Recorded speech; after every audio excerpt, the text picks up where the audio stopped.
22nd ouster of Ukraine's president, Vladimir Putin, has spoken. The Russian president staging a surprise press conference at his dacha outside of Moscow, where he blew hot and cold, opening the door for dialogue while staking out his turf. If we see that this lawlessness spreads to the eastern regions of Ukraine and the people there ask for our help, now considering the only legitimate president has already officially requested our assistance, then we believe we have the right to use all means at our disposal to protect these citizens. Yes, this coming as Moscow-backed protesters are already upping the pressure in the Russian-speaking east of the country. This after the effective takeover of the Crimean Peninsula. Will Putin's press conference ease the tension?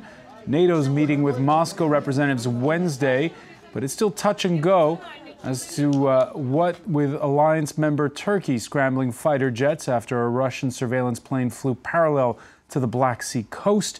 Meanwhile, U.S. Secretary of State John Kerry in Kiev openly pointing the finger at Moscow. And this coming as Washington announces a $1 billion aid package for the new authorities in Kiev. Finally, well, there's the European Union, treading much more carefully, as one does when member states share borders with Russia.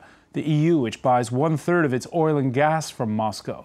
Can President Putin count on a divided Europe to get his way? What is the Kremlin's plan?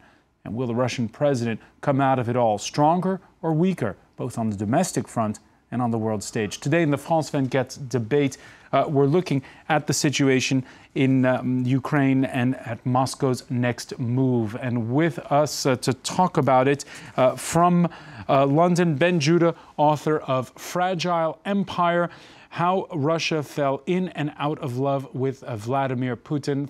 Thank you for being with us. We'll be joined shortly from Brussels by Czech member of the European Parliament, Libor ROUCEK.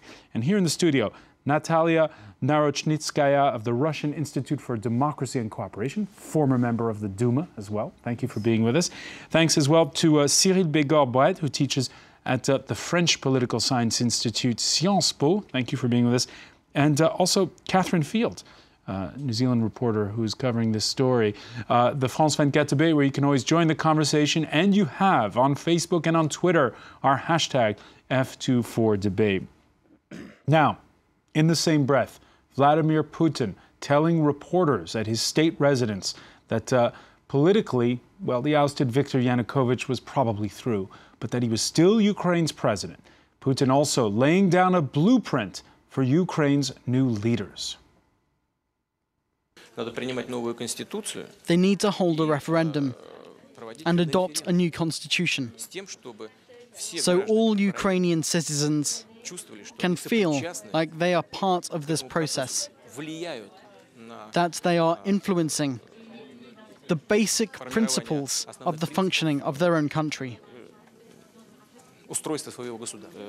A change of power is most probably needed in Ukraine, but it should only be done in a legitimate way within the framework of the current constitution and not by overriding it.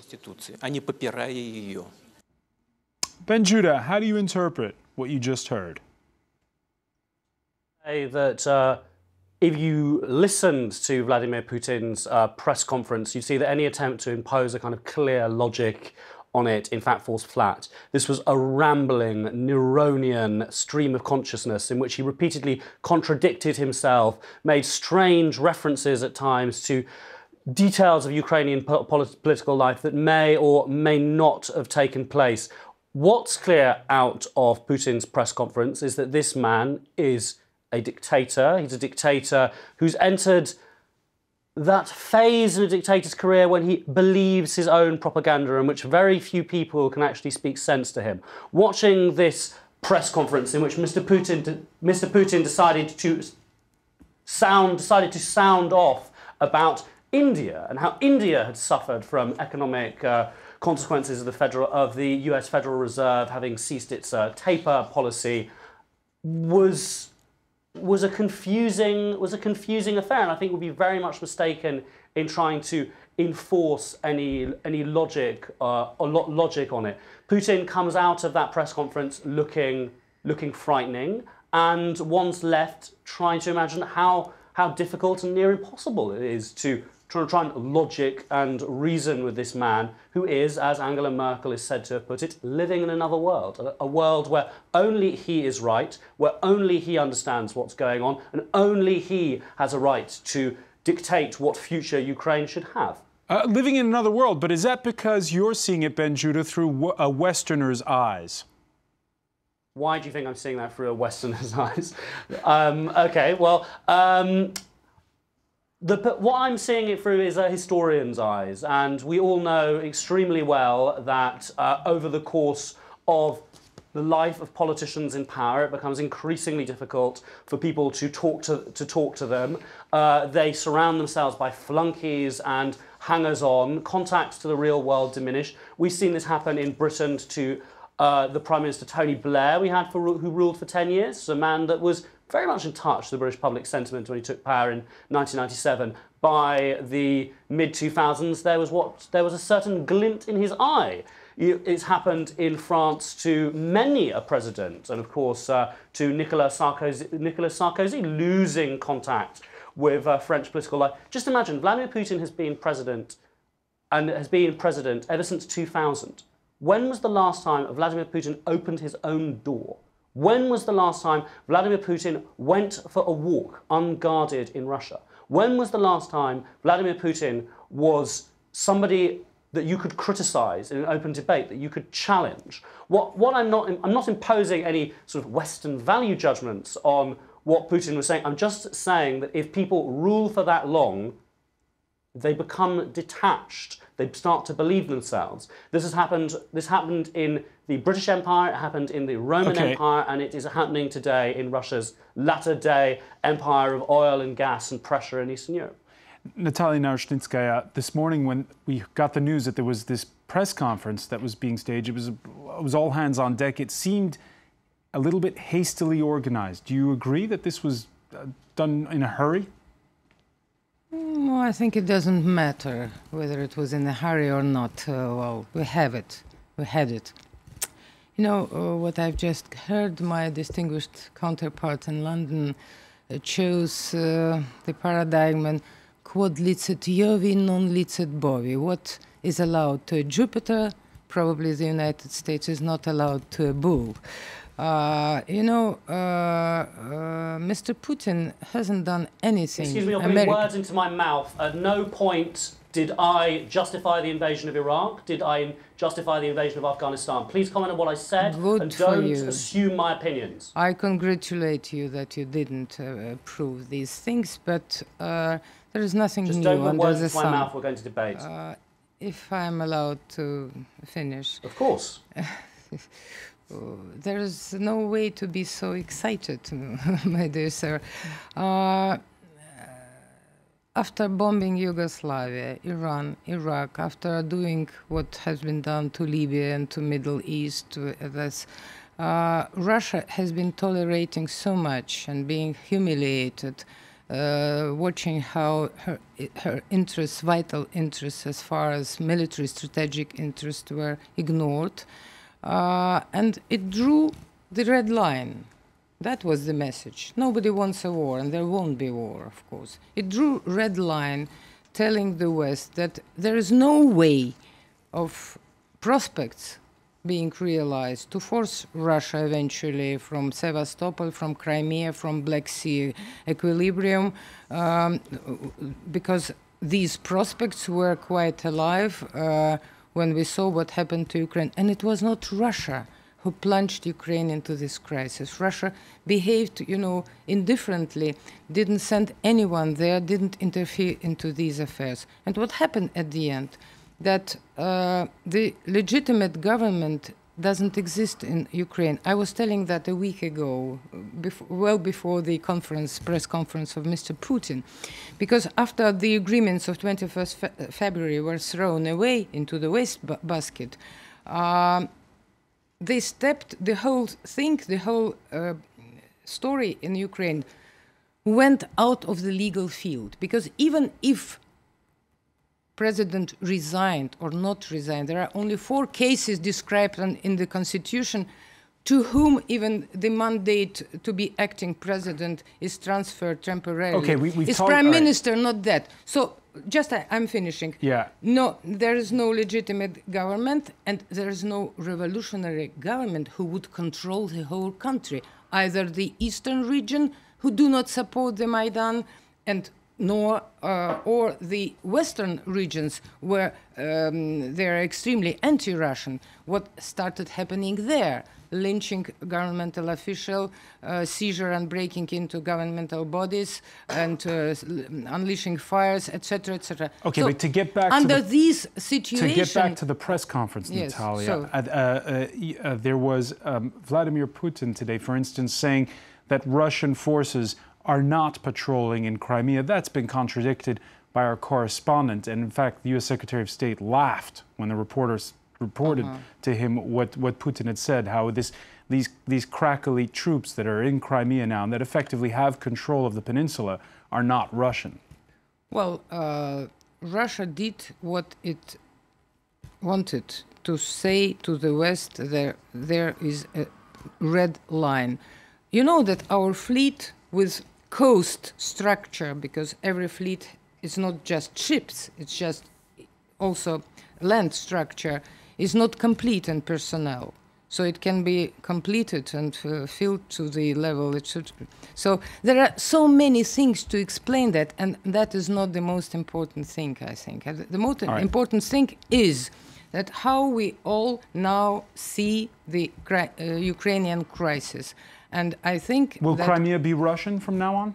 No, I don't think so, because, and Putin said that, I don't think there was a desire to capture Crimea and make it cease from Ukraine. But of course, what is pending, it's probably a new constitution with larger mandate for regions, maybe federalization of Ukraine, because if you look at the map of Ukraine, there are 3 parts which are very difficult to bring together in one historical project. Western part that never joined, had common history with Orthodox Ukrainian, which is extremely anti-Russian, but anti-European too. Right, hold that thought, because we are going to talk about that point. Let's bring it up in a moment. I want to bring in Cyrille BEGORRE-BRET.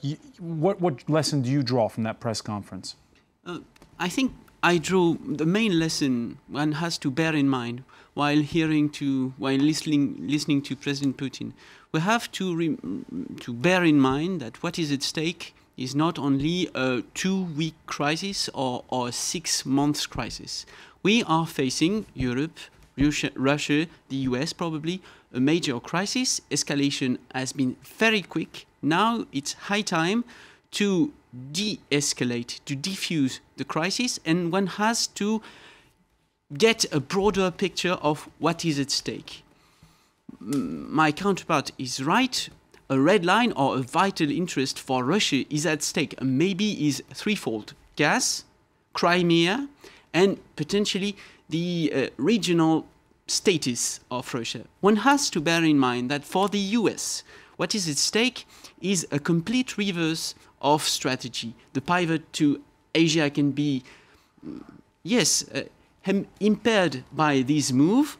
A revival of the Cold War would be a disaster for the Obama administration and for the army. And third, and that is the most important point for me, from the European perspective, we have to bear in mind that we are dealing with the most important disasters our continent has faced: civil war, and probably an economic crisis, because Ukraine is vital both for Russia and for Europe. So now I think it's time to listen to what's being said. And it's not only a question on Putin or not Putin. We have to focus on the messages of Russia, which are really, really clear. They want something, they have to have guarantees. But the EU press release of, I think, yesterday or the day before was really clear as well. There can be no settlement, no solution, no issue to the crisis unless sovereignty, integrity, and unity of Ukraine is guaranteed. All right, let me bring in from Brussels now, Czech member of the European Parliament, Libor ROUCEK. Is the Cold War back on, we can say at this point? I don't think so, and we don't wish to have a Cold War. That was our message before, and it's also our message now. What's the fact, however, is that Russia invaded a foreign country against the will of the Ukrainians, in breach of international law. We have, for instance, the Budapest Declaration of '94, and that's not the behavior we should have in 21st. All right, we seem to be. I'm a Czech. Go ahead. When I was little, you know, in 1968, similar type of situation occurred in Czechoslovakia. The Soviet forces invaded a peaceful country where there was no danger for Russia, nobody was threatened, and we have this similar type of scenario repeated now. It's a tragedy for Ukraine, and I would also say it's a tragedy for Russia, because Russia got rid of the communist regime 24 years ago, and I think it is in interest of Russia, of Russians, to join the international community. That was how it was done as far as the G8 is concerned. That's as far as, you know, our cooperation with Russia is concerned. So yes, we don't want Cold War. We don't want to return to Cold War. But a country, whether it's Russia or any other, cannot in Europe in 21st century invade another country. All right, how you bring the tension down a notch? I'll put the question to Catherine Field when we come back. We have to take a quick break. Stay with us. You're watching the France 24 debate.